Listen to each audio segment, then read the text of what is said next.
తదయ్య గారు ఇప్పుడు ఇంకా చెప్పండి, ఒక 3 రోజుల్లో మనకి ఎన్నికలు ఉన్నాయి కదా. 3 రోజుల్లో ఎన్నికలు ఉందా వాళ్ళకి కాలం ఉంటుంది, మనకు 30 ఉంటుంది.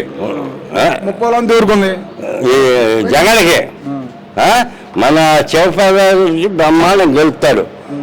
మన మండలంలో 5,000 మెజార్టీ వస్తుంది ఈ ఒక్క మండలం ఆయనకి. మరి జగన్ 30 ఉంటుంది అన్నావు, ఆ జగన్ మరి ఓడిస్తాం అన్నాడు కదా, వీళ్ళందరూ కూటమి ఏర్పడ్డారు. ఎన్ని కోటలు ఏర్పడ్డా ఎవరు ఏం చేయలేరు. ఈ మనకి వరకు మనకు చేస్తున్నారు. నాకు పింఛన్ వస్తుంది, రైతు బరా వస్తుంది, ఇంకా ఏం కావాలి నాకు. మరి తాదే మీ పింఛన్ వస్తున్నాను కదా, పింఛన్ ఎలా ఉంది అసలు, ఎక్కడ పోయి తెచ్చుకున్నా?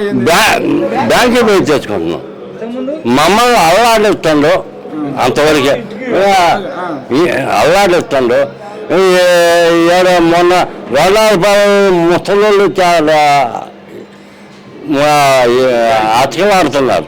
వీళ్ళ అంత తిట్లు తిడుతున్నారు. ఎవరిని తిడుతున్నారు? చంద్రబాబునండి. ఎవరిని తిడతాడు? చంద్రబాబు ఎందుకు తిడుతున్నారు? ఈ పని చేశాడు, ముసలు నడవలేక వచ్చి ఏం చెప్తాడు? మాకు మటుకే బాగా చేస్తున్నాడు. అయ్యా నువ్వు ఎన్నని చెప్పు అంతవరకు.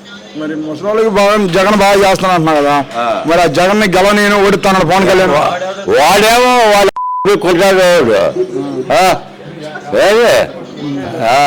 నువ్వు అంటున్నావు తొక్కేస్తాను జగన్. ఆయన తొక్కేది అమ్మంట, రేపు చూడు అయిపోయినాక ఏం చేస్తాడు అంతవరకే. పెట్టబర్రాలు ఊర్లో సరిగా అమ్మండి ఏడు చేసేయండి. బాగానే ఉంది, మాకు అంతవరకు చాలు, మాకు జగన్ వస్తాడు. మరి చంద్రబాబు నాయుడు అన్నాడు పింఛను జగన్ 3,500 ఇస్తా అన్నాడు కదా, నేను నన్ను గెలిపి 4,000 ఇస్తాను అన్నాడు. ఏంటి అమౌంట్ ఇచ్చేది? ఆడికి పోయి చెబుతాడు. ఇప్పుడు ఇదిగోడికి నేను చెప్పేది, ఆయన గెలిచినప్పుడు వాళ్ళ పార్టీ వాళ్ళకి వీళ్ళకి ఇచ్చాడు, మనకి వీళ్ళ పోయినా కూడా ఎన్ని తిప్పలు పడ్డా.